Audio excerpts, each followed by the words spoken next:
Bonsoir à tous. Alors, on va mettre tout ça en place. Alors, mon PowerPoint est là. J'espère que vous m'entendez tous bien. Je vais juste me déplacer, hop, ici. Le diaporama. Voilà. Alors, le sujet ce soir, attendez, j'essaie de diminuer un peu la taille de fenêtre, sinon, voilà, ok. Donc, le sujet de ce soir, c'est le stress. Stress quand il nous tient. Nous sommes tous concernés. On entend beaucoup parler depuis toujours, ces derniers temps en particulier. Donc, première chose que je vais vous demander, est-ce que vous êtes stressé? La réponse est oui. Nous sommes tous stressés, mais à des degrés différents. Ce que nous allons voir au cours de ce webinaire ce soir, pour que vous puissiez comprendre un petit peu plus de quoi il s'agit et comment ça se fait que nous sommes tous stressés à des degrés différents. Alors, stress, donc d'abord la définition, ça vient du nom latin stringere, ça veut dire serré. C'est quelque chose de normal, de physiologique. C'est une réponse de l'organisme à quelque chose qui le dérange dans son équilibre, qu'on appelle l'homéostasie.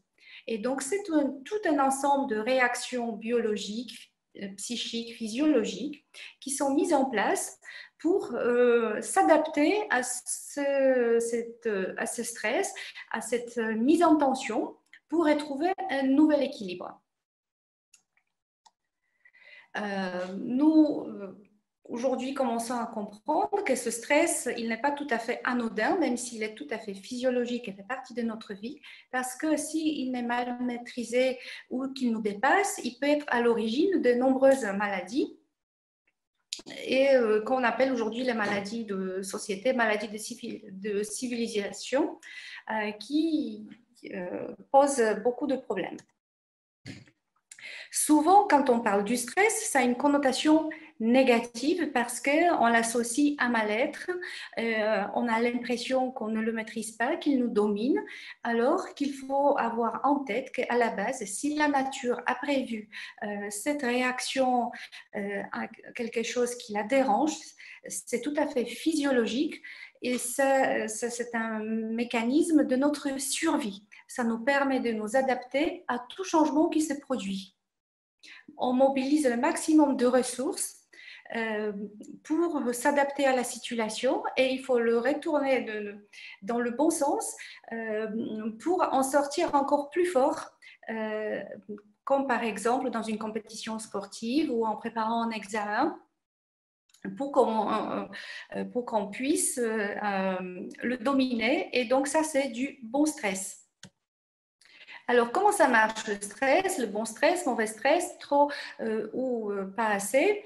Mais le stress en soi, c'est une réaction normale. Mais maintenant, comment ça se fait que nous réagissons à ce stress de façon différente face au même événement, par exemple? Donc, nous allons voir ensemble cette mécanique que la nature a mis en place pour faire face à des menaces, à des événements qui se produisent tout au long de notre vie.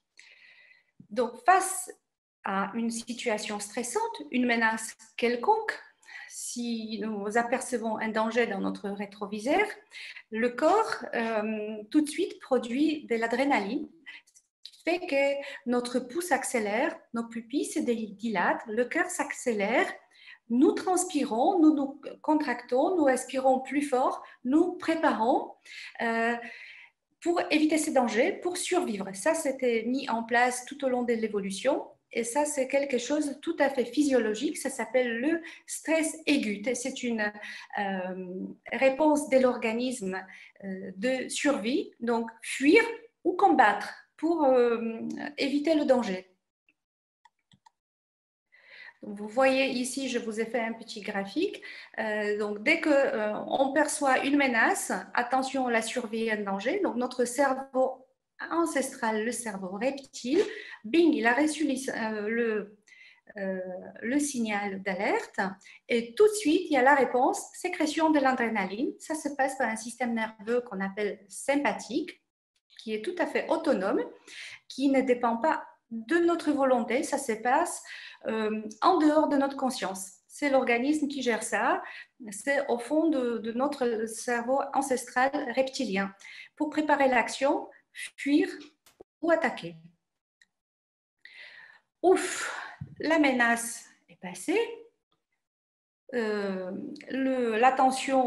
niveau de la tension descend, l'adrénaline diminue, donc le niveau de ton système sympathique n'est plus activé, ça passe maintenant au niveau du système parasympathique qui conditionne la détente et la récupération après ce stress.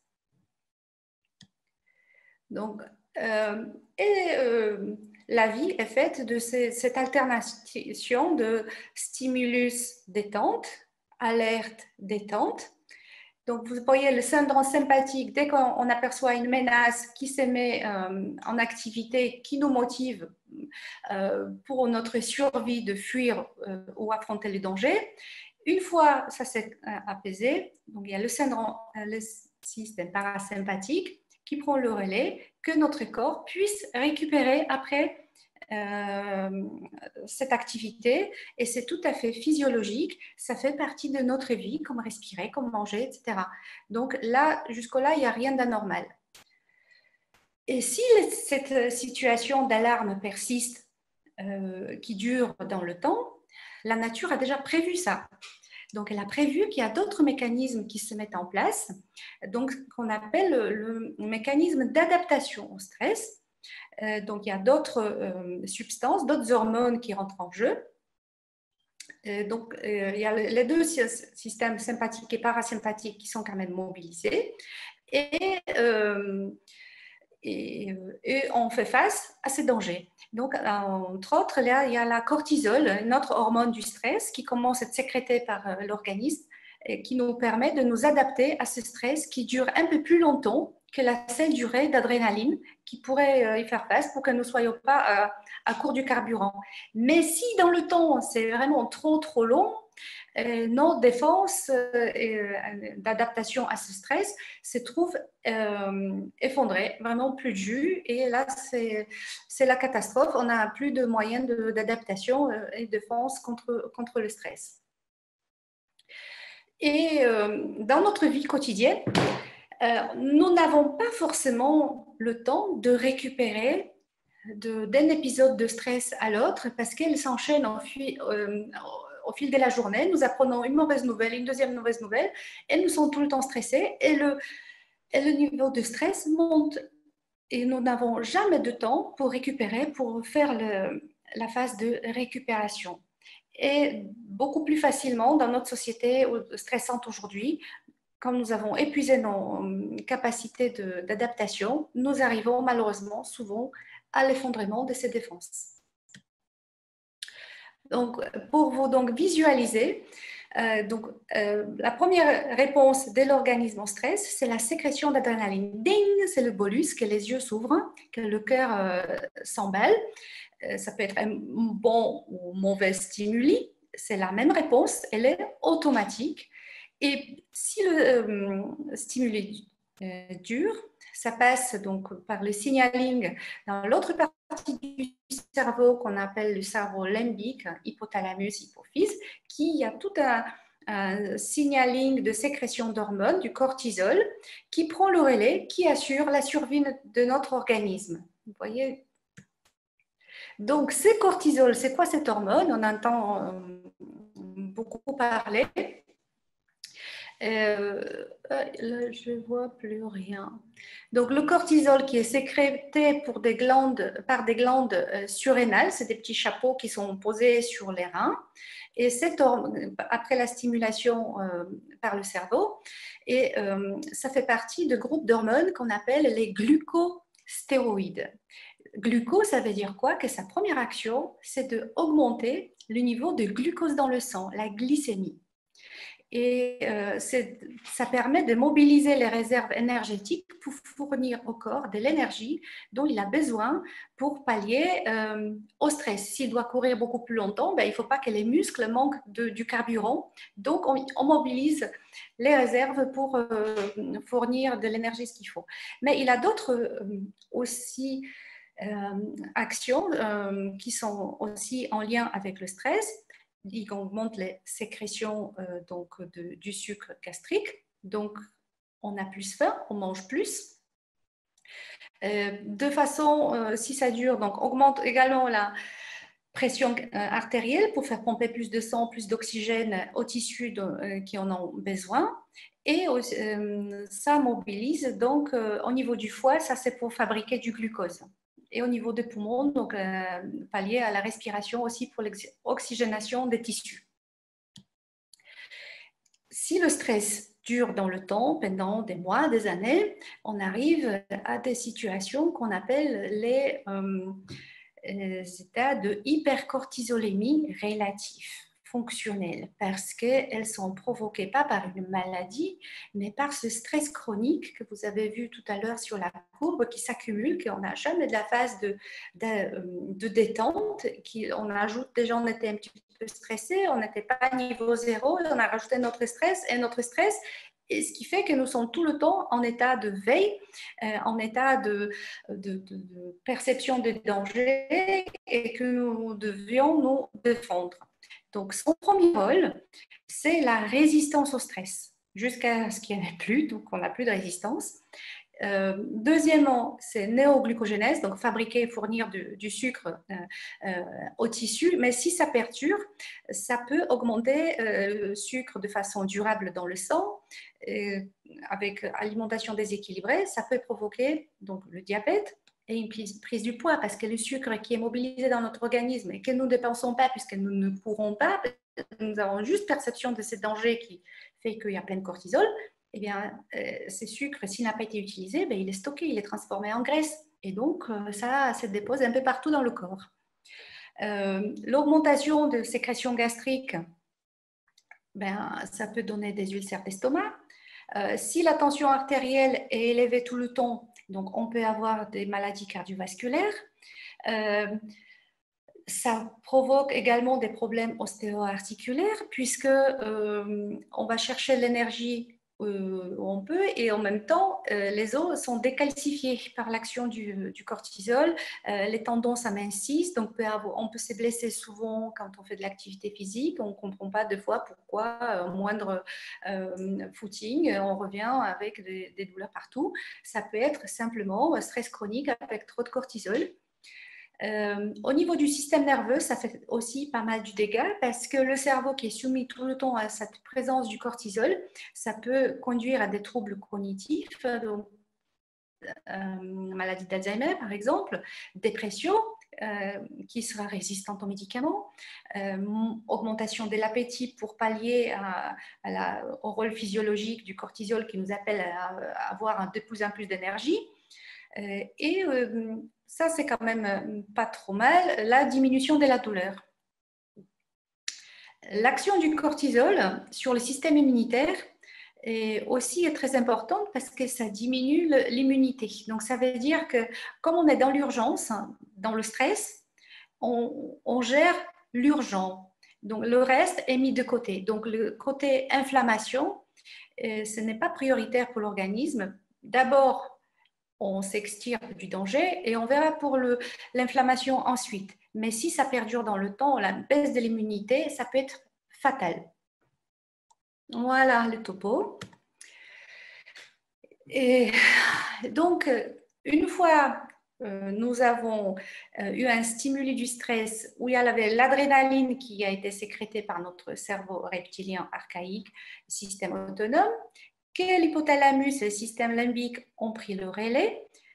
Cette information arrive ensuite dans notre cortex frontal, donc, qui est spécifique à notre espèce. Et nous réalisons qu'il y a un danger qui a été mis en place. Et puis, donc, nous prenons conscience Et il y a un rétrocontrôle qui s'est fait, savoir est-ce qu'on continue de fuir ou on peut s'arrêter. Si nous trouvons que le danger, la menace n'était pas suffisante parce que ce que nous avons aperçu dans notre rétroviseur, que ce n'était pas un dinosaure, mais c'était juste notre fils qui a mis un masque sur la tête, pof, on arrête d'avoir peur et puis hop, c'est passé, le niveau de stress redescend. Donc, ça veut dire qu'il y a une cohérence par rapport à notre première réaction et ce que le cerveau avait réalisé, on arrête. Si on trouve qu'il y a une incohérence, que la situation que nous avons analysée, elle n'est pas optimale, eh bien, on va continuer de vivre dans le stress. Et là où on arrive au problème du stress chronique. Donc, c'est ni fuir ni combattre, mais c'est le stress chronique que dans notre vie nous pose le problème. Nous ne pouvons pas, hein, évidemment, frapper notre patron qui nous embête. Donc, en résumé, comment, de façon chronologique, la nature a prévu le fonctionnement des médiateurs du stress. Donc, en phase d'alarme, on voit c'est l'adrénaline qui monte tout de suite, mais ça ne dure pas, elle redescend assez rapidement. Le cortisol monte lentement, lentement, donc il est vraiment très élevé à la fin pour mobiliser le maximum d'énergie pour pallier au danger, avant de s'effondrer. Là, quand il n'y a plus de cortisol, c'est le burn-out. Souvent, chez les patients dépressifs, on peut trouver les taux de cortisol élevés puisqu'ils mobilisent vraiment toute l'énergie, toute leur défense pour se mobiliser contre la menace qu'ils perçoivent. En tout cas, que leur cerveau leur ordonne d'être sur l'air défensif. Mais après, on a des mécanismes aussi d'adaptation au stress. Il y a de la sérotonine, qui est l'hormone de la sérénité, qui permet de prendre un petit peu du recul et permet de juguler ces jeux d'hormones entre le cortisol, l'adrénaline, pour nous apaiser, pour que nous puissions quand même dormir la nuit. Et DHEA aussi, ça c'est une hormone qui va de pair avec le cortisol, puisque c'est l'hormone qui est sécrétée également par les surrénales. Et ça peut être aussi une baisse, un signe d'épuisement de nos réserves de défense face au stress. Et le magnésium, très important parce que pendant le stress, l'expression rénale du stress augmente. Le stress, le cortisol provoque aussi l'acidification de l'organisme. C'est pour ça qu'on pompe dans les tampons des os pour contrebalancer l'acidification. Et donc, les besoins en magnésium sont augmentés. Si nous n'avons pas beaucoup de magnésium, les réactions du stress peuvent être exacerbées et notre cerveau ne peut pas bien réagir. Et nous pouvons aussi sentir un mal-être si ça se produit. Voilà. Il y a aussi quelque chose de très important, c'est de parler de notre microbiote.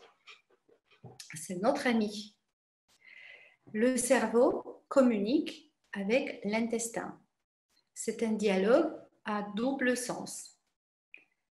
Nos bactéries, qui ont 5 milliards d'années, elles ont été là avant nous. Elles ont gardé leur métabolisme ancestral.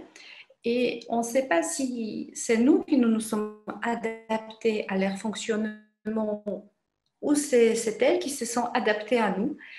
Ceci dit qu'on vit ensemble en paix et l'état de nos bactéries dans l'intestin influe directement sur notre humeur. Il y a beaucoup d'études qui ont été faites, par exemple, greffer la flore intestinale des souris stressées à des souris calmes, et bien, ça les rendait stressées. Et le contraire, quand on prenait les bactéries de l'intestin, on les transplantait chez les souris agitées, ça les calmait. Donc, il y a une relation évidente. Nos bactéries, elles veulent notre bonheur. les bactéries dans l'intestin, elles ont besoin, pour leur bien-être, que nous soyons bien. Si nous nous sommes bien, les bactéries, elles peuvent profiter au maximum de tout ce que nous mangeons, vivre en paix et en équilibre. Donc, c'est dans leur intérêt que nous soyons, de bonhomme, que nous ne soyons pas stressés. Elles perçoivent le moindre changement dans notre humeur, c'est perçu. Il y a des voies de communication avec le cerveau directement. Donc, mais on ne sait pas si c'est nous qui sommes stressés que ça arrive aux bactéries ou si les bactéries ne sont pas optimales, notre cerveau perçoit ça directement. Mais même si nous sommes stressés, il suffit que nous avons plus de sucre gastrique, les selles biliaires de la vésicule ne sont pas sécrétées correctement, nous avons une colique, l'intestin qui se contracte, les bactéries le perçoivent ça immédiatement. Les qualités de la nourriture qu'elles reçoivent n'est pas le même. Donc, elles font tout leur possible pour nous aider de vivre mieux notre stress, pour l'apaiser au maximum. Elles sécrètent tous les neurotransmetteurs de la sérotonine, 95% de sérotonine, donc l'hormone de la sérénité, est sécrétée dans l'intestin par nos bactéries. Donc ça, vraiment, c'est vraiment très important de l'avoir en tête, que notre intestin, il nous veut du bien, de vivre en paix avec nos bactéries intestinales en leur donnant tout dont elles ont besoin. Et voilà, donc stress chronique, dans notre vie moderne, c'est quelque chose qui nous préoccupe tous et qui peut avoir pour la survie des conséquences physiques, psychologiques, même sociales et organisationnelles. Donc, les personnes qui le vivent mal, tout le monde s'en aperçoivent et elles ont des problèmes de communication. Donc, au niveau des conséquences physiques, donc la personne qui est stressée de façon chronique, donc en dehors de même moite, les palpitations, etc., comme elle est tout le temps sous tension, il y a les douleurs musculaires qui apparaissent, des maux de tête, des douleurs articulaires, on peut avoir des coliques, ça déjà je vous ai dit tout à l'heure, par rapport à communication avec le cerveau, voie système parasympathique, le nerf vague. Ça peut engendrer évidemment le trouble de mémoire parce que nous sommes préoccupés par autre chose. Le cerveau est occupé à gérer tout le temps le stress, le trouble de la concentration, irritabilité. Ben oui, il n'y a plus de sérotonine, nous ne sommes pas bien. Le cortisol, il empêche la synthèse de neurotransmetteurs dans le cerveau. Évidemment, il y a le retentissement sur la libido, mais il y a le stress lié par un facteur environnemental quelconque de façon chronique. Ça crée du stress au niveau de chaque cellule. Et chaque cellule de notre organisme qui est stressée, elle fait quoi? Ben, elle fait ce qu'on appelle le stress oxydatif, qui résulte en quantité de radicaux libres. Donc, on vieillit plus vite. Les problèmes métaboliques, donc déjà, je vous ai parlé tout à l'heure de l'obésité, du diabète, des problèmes vasculaires, donc hypertension, le risque d'AVC augmenté. Si nos défenses immunitaires sont diminuées, le risque des cancers est augmenté. Le risque des maladies inflammatoires, des infections. Donc, c'est très important, il faut l'avoir en tête, que les conséquences du stress chronique ne sont pas bonnes pour nous du tout. Et puis, donc, les conséquences psychologiques. Donc, au niveau des conséquences psychologiques, je vais l'enlever parce que je ne vois rien. C'est principalement, on le voit au niveau de troubles du comportement et au niveau de nos émotions. Les personnes stressées, donc, elles cherchent les comportements pour pallier à leur stress, pour trouver un apaisement. Donc, certaines personnes vont chercher dans la consommation d'alcool, du tabac, les envies sucrées, les envies du chocolat. C'est de l'automédication qu'on cherche. On cherche d'éviter au maximum, baisser ce niveau du stress comme on peut. On peut avoir même les comportements autodestructeurs. On peut réfugiés dans le travail. Mais comme on est stressé, on est tout le temps en veille, on n'arrive pas à éteindre la lumière, on n'arrive pas à dormir. On a tout le temps préoccupation sur notre avenir et pourtant nous n'arrivons pas à avancer. Troubles de l'humeur, altération du jugement, tendance à l'hypochondrie. Et voilà, ça c'est le plus important. Sur le plan émotionnel, là, les hommes et les femmes ne sont pas tout à fait pareils. Donc, chez les femmes, ça sera plutôt une rumination, les difficultés de concentration. Il y aura plus d'agitation hein, quand elles sont, enfin, moi aussi, au niveau du stress, qu'on a du mal à gérer, on trouve un comportement, on fait le ménage pour se calmer. Les hommes sont plus volontiers agressifs, ils ont des conduites addictives, mais aussi il y a une fatigue émotionnelle, on n'a plus envie de faire des choses, la tête vide, hyperactivité, donc on est à fleur de peau, rien nous agace, nous se sentons fébriles et vraiment sous tension, pas bien.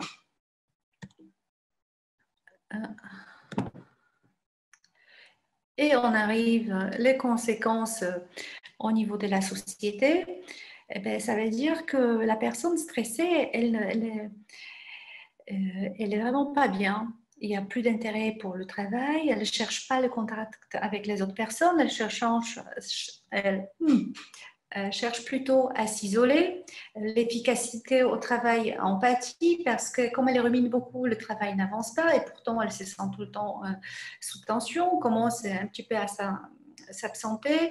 Les personnes sont mal dans leur peau et ça se ressent aussi au niveau de les relations du travail.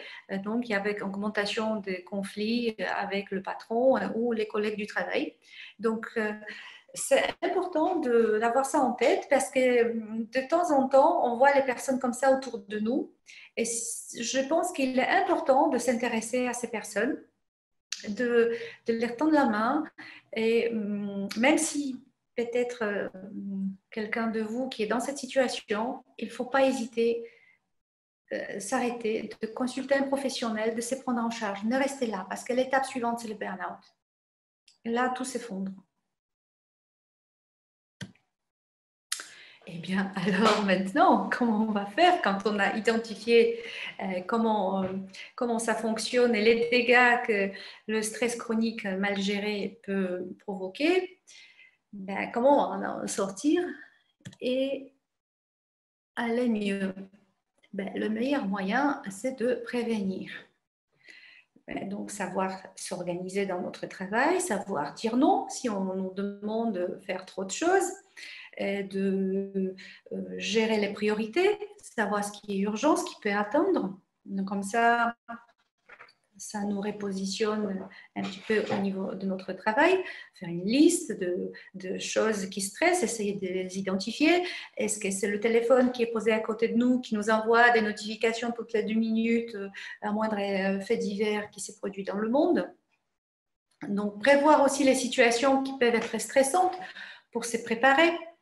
Ben, avoir un sens dans la vie, mais avoir du recul en cas de problème et s'intéresser à son mode de vie. Donc, ça veut dire il faut un petit prendre du recul, se poser la question et voir qu'est-ce que je fais, qu'est-ce qui me stresse, comment m'organiser au mieux.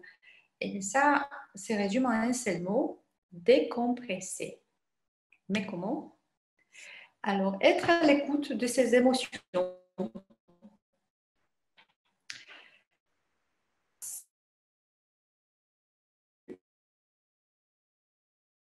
Est-ce que je suis à fleur de peau? Est-ce que je suis agitée, agressive, en colère, triste? Comment je me situe déjà par rapport à ces émotions? Qu'est-ce qui me rend nerveux? Et ne pas hésiter d'aller consulter un professionnel. Je suis sûre qu'il pourra vous aider. Après, il y a les gestes tout simples anti-stress que j'ai découvert il n'y a pas longtemps. Je trouve ça génial. Donc, n'hésitez pas à vous étirer dans la journée. C'est fantastique, il faut le faire à peu près toutes les heures. Ça nous permet de décontracter les muscles au niveau du dos, les muscles postérieurs. C'est un réflexe archaïque depuis des animaux. Vous avez vu, les petits chats, quand ils s'étirent, ils ne sont jamais stressés. Donc, nous devrions prendre l'exemple et de faire pareil. C'est un geste fabuleux. Je l'adore. Je l'ai découvert il n'y a pas longtemps. J'adore, je fais tout le temps. Puis, se relaxer physiquement. Donc, savoir lâcher prise. On peut faire les séances de relaxation, même dans son lit, 5 minutes le soir avant de se coucher ou dans la journée sur les créneaux du temps dédiés, savoir faire une pause. Donc, le mieux, c'est de contracter le corps pendant un petit instant, puis hop, tout lâcher et faire ça plusieurs fois, se centrer un peu sur sa respiration pour être à l'écoute de son corps, de ses émotions, comment nous nous sentons, dans quel état nous sommes. Massage anti-stress aussi, hein, c'est pas mal. Hein, donc ça nous fait prendre conscience de notre corps. Il y a d'autres techniques de relaxation ancestrale basées sur la médecine traditionnelle chinoise qui sont aussi conseillées. Donc c'est Qigong, Tai Chi, le yoga, c'est génial. Tous les matins, quand on s'élève pour dire bonjour au soleil, pour avec une grande respiration commencer une bonne journée, déjà, on a de la marge. Avant, on arrive au plafond de nos capacités de stress. Hop. Ensuite, savoir se détendre sur le plan émotionnel. Donc, ici, il y a des pratiques comme méditation pleine conscience, cohérence cardiaque, fabuleux, fabuleux, minimum 3 fois par jour, 5 minutes, 10 respirations. On respire à 4, on expire à 8. Si on arrive déjà à 6, c'est pas mal. Faire ça 10 fois de suite, ça permet d'activer notre nerf vague et de nous vraiment descendre le niveau de stress. C'est le seul moyen que nous avons, en fait, pour pouvoir agir sur notre cerveau reptilien, qui, je vous rappelle, fonctionne sur le mode automatique. On n'a pas d'influence sur ses réactions. Mais là, c'est le seul moyen que nous pouvons ralentir le rythme, la tension qui nous gouverne. Gestion de notre respiration, cohérence cardiaque, c'est fabuleux. Bon, il y a aussi sophrologie, la médecine énergétique, donc rééquilibrage général de nos émotions, de notre psyché, bien comme Reiki. Aussi, homéopathie, aromathérapie, ça peut nous être utile avec quelques gouttes d'huile essentielle. Nous pouvons les mettre ici, une goutte ici au creux à la base de la main.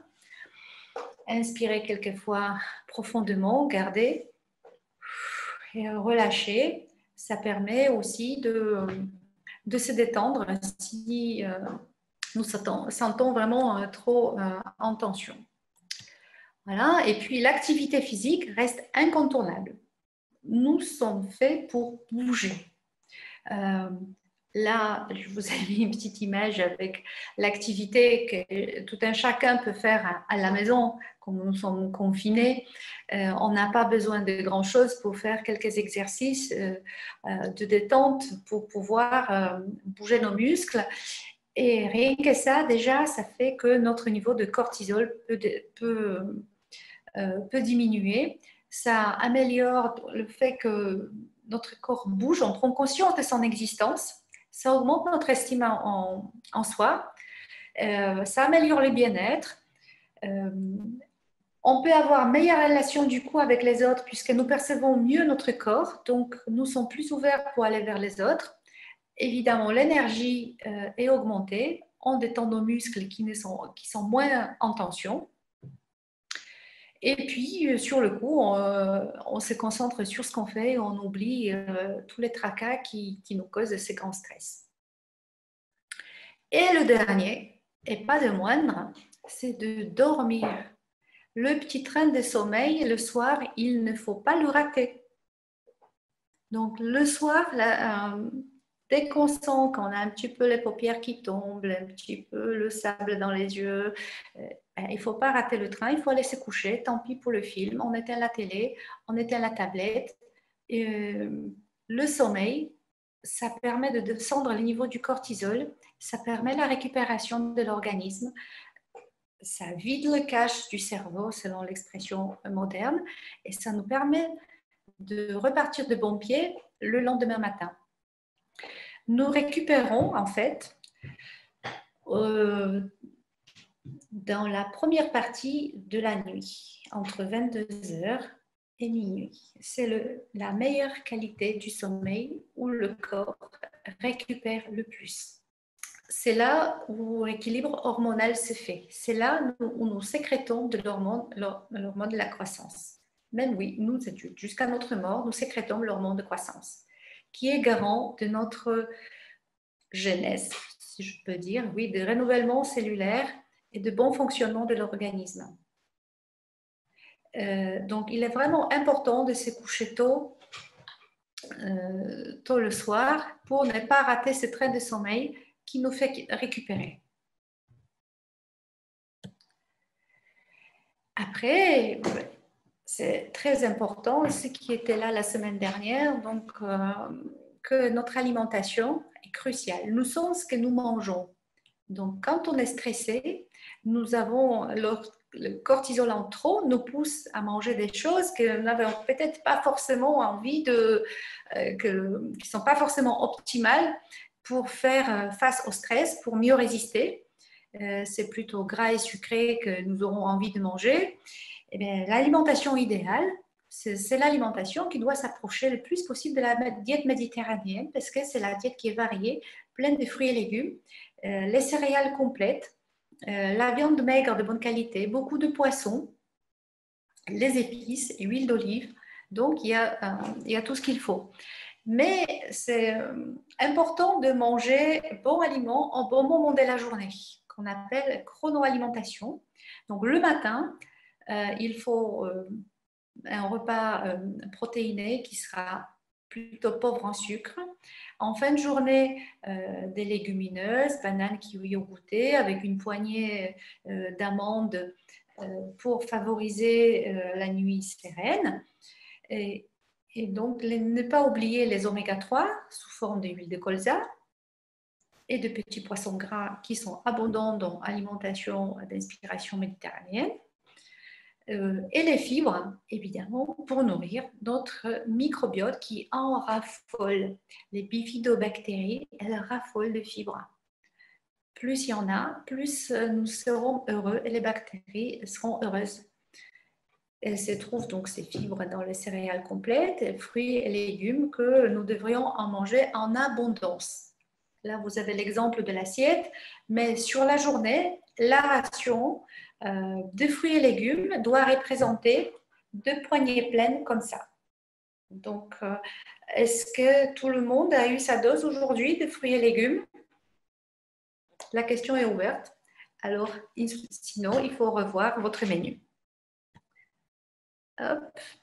Pour les oméga 3, il y a le petit poisson gras, il y a l'huile de colza, l'huile d'olive, mais si nous sommes vraiment stressés, que nous en avons besoin, il y a Liquid Gold qui peut nous être d'une grande utilité pour optimiser le fonctionnement des membranes, le fonctionnement du système nerveux ou la transmission donc, des signalings dans le cerveau. C'est fait de façon plus fluide et ça améliore nettement notre humeur si nous avons en quantité suffisante. Après, pour résister au stress, nous avons les chronobiotiques. Les chronobiotiques, c'est ce qui nous permet de nous resynchroniser au cycle circadien, donc jour-nuit. Je vous ai dit tout à l'heure, bon aliment au bon moment de la journée. Mais oui, les protéines le matin, ça nous donne de l'énergie. Ça favorise la dopamine, l'adrénaline, pour avoir l'énergie, aller au-delà, pour faire ce que nous avons à faire. Le soir, nous avons besoin des sucres lents, des féculents, pour favoriser la sérotonine et la mélatonine. Mélatonine, si elle est indispensable parce que la mélatonine, quand elle augmente le soir pour que nous puissions dormir tranquillement, ça veut dire que le taux de cortisol diminue. S'il n'y a pas assez de mélatonine, le cortisol ne peut pas descendre. Et là, le sommeil n'est pas de bonne qualité. Donc, éventuellement, nous pouvons prendre à partir de 0,5 mg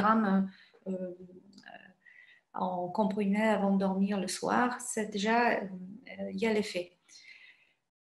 Mais ça dépend, le sommeil aussi, ça dépend de notre hygiène de vie. Si nous veillons tard, c'est surtout la lumière bleue des écrans qui est pas très bonne parce qu'à travers notre œil, la lumière arrive au fond de notre cerveau, ça s'appelle la glande pinéale, et c'est ça notre horloge biologique. Si elle est stimulée par la lumière tard le soir, elle ne peut pas envoyer le signaling pour de la mélatonine. Et donc, forcément, nous ne dormirons pas bien, le cortisol ne pourra pas descendre, et le matin, nous réveillerons fatigués, nous n'aurons pas assez dormi, nous n'aurons pas récupéré. Donc, les aliments fonctionnels, je vous ai dit le matin des protéines. Pourquoi? Pour avoir de la tyrosine, qui est précurseur de la dopamine, de l'adrénaline, qui agit avec des cofacteurs et donc qui nous donne de l'énergie le matin pour faire ce que nous avons à faire.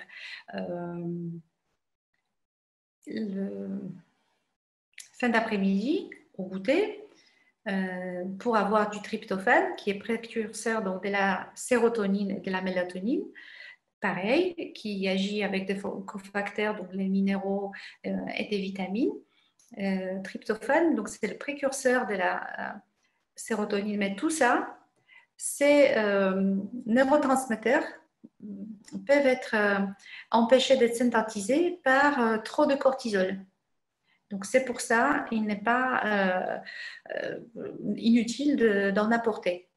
Donc au contraire, si nous sommes vraiment trop stressés, c'est bien d'avoir un petit apport en complément en plus de l'alimentation.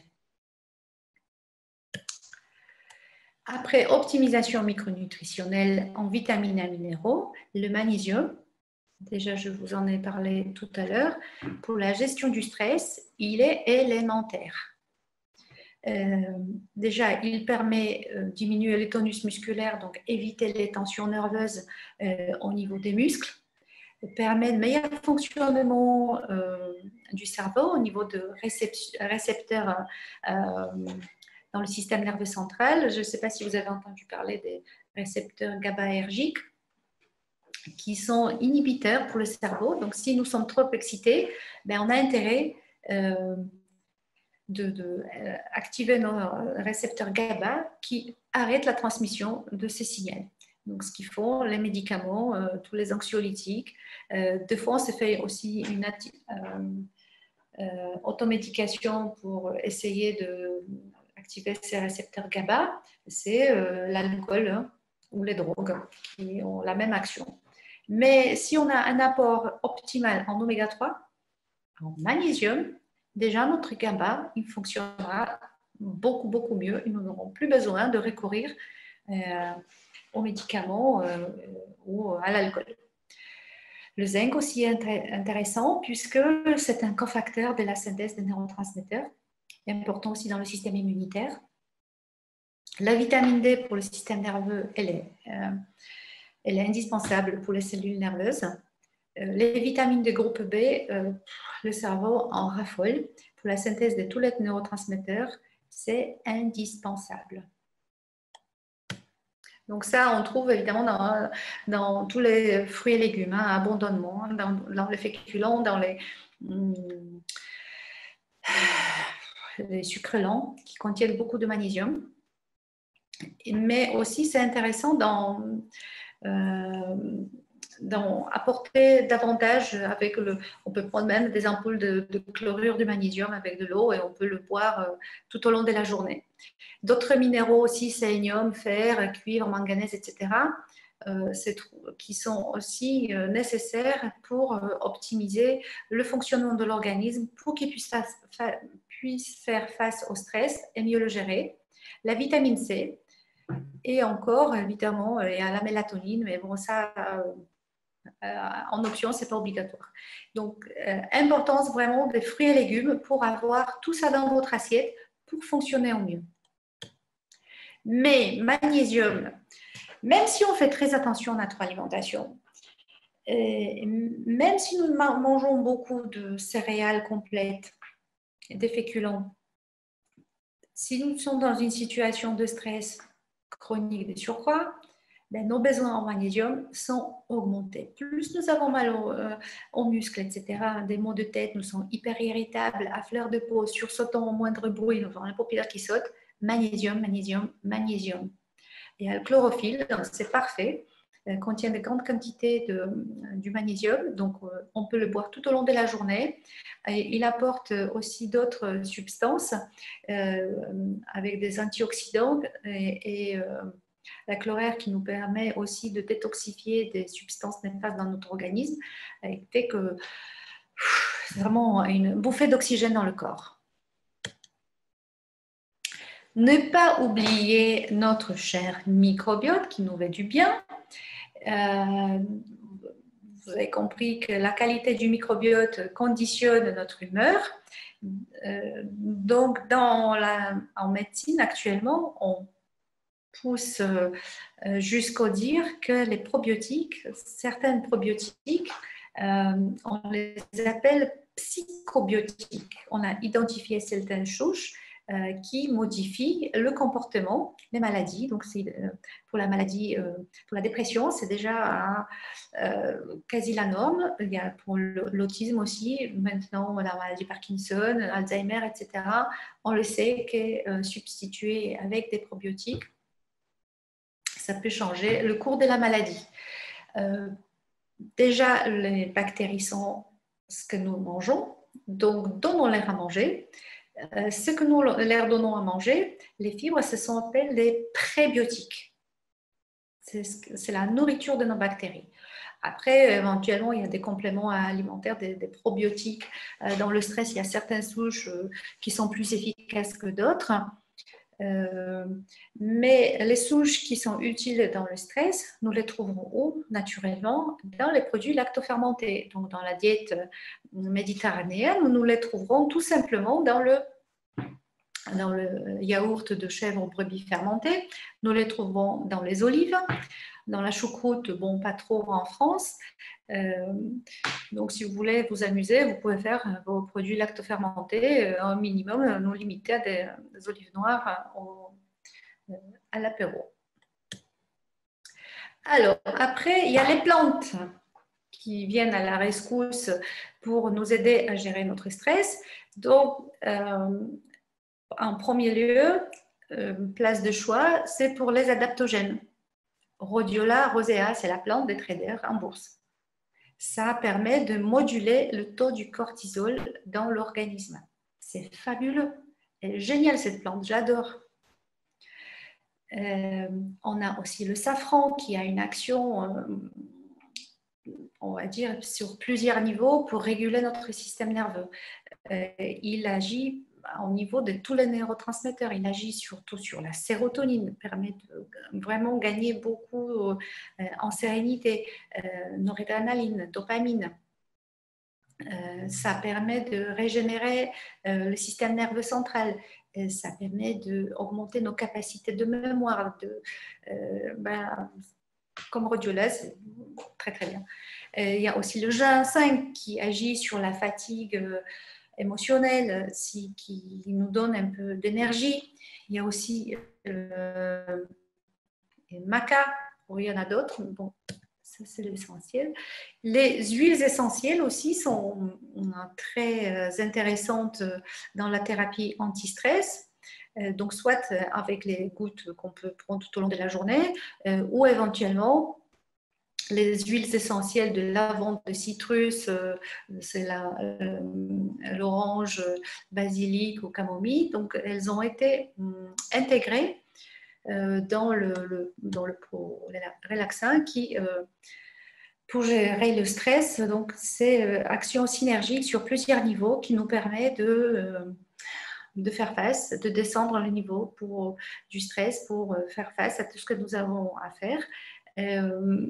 Donc, il y a du tryptophane pour de la précurseur sérotonine, mélatonine, de la mélisse pour dormir mieux le soir, la lavande et du safran. Donc, c'est vraiment prendre en fin de journée 2 comprimés pour retrouver de la sérénité et de pouvoir s'apaiser et bien dormir le soir. Voilà, il y avait la mélisse, donc, qui fait partie des plantes apaisantes. Il y a également l'angélique qui apporte de la gaieté, de la sagesse. Le safran, encore une fois, qui agit comme plante apaisante du fait de son effet sérotoninergique. Et puis, donc, notre système nerveux central ou autonome, il est sous tension tout le temps. Ça circule, donc les neurones ont besoin d'être bien nourris, le corps a bien besoin de prendre soin d'eux. Il y a trop de radicaux libres qui sont synthétisés, il y a stress oxydatif à fond. Donc, on a besoin de plantes qui permettent de lutter contre la fatigue et permettent de mieux régénérer le système, les cellules nerveuses. Donc, ici, la plante du choix, c'est le mumio. Il agit au niveau des cellules souches et vraiment, il permet de régénérer les cellules nerveuses vraiment. On va le trouver dans le proustique et nos capacités de mémoire ainsi se trouveront bien améliorées. Le promigraine, donc vous trouverez rhodiole, donc qu'on appelle orpin rose également. La grande camomille, donc elle est avec les capacités anti-inflammatoires pour lever toutes les tensions nerveuses et les préoccupations, donc cette inflammation latente que nous ressentons quand nous sommes stressés. Et ce qui est intéressant aussi, qu'il y a l'huile d'onagre qui est rajoutée dans les gélules pour avoir encore plus cette action anti-inflammatoire pour le cerveau en effervescence liée au stress. Alors, si nous voulons prendre mal à la racine et prendre de façon globale notre vie en main, à faire le ménage pour nettoyer de tout stress oxydatif, régénérer l'organisme à fond de toutes les cellules, donc là, on pourrait conseiller du jour et nuit. Et puis nous voilà comme ça, pourrions avancer vers le nouvel horizon tout en équilibre et de façon zen et en confiance.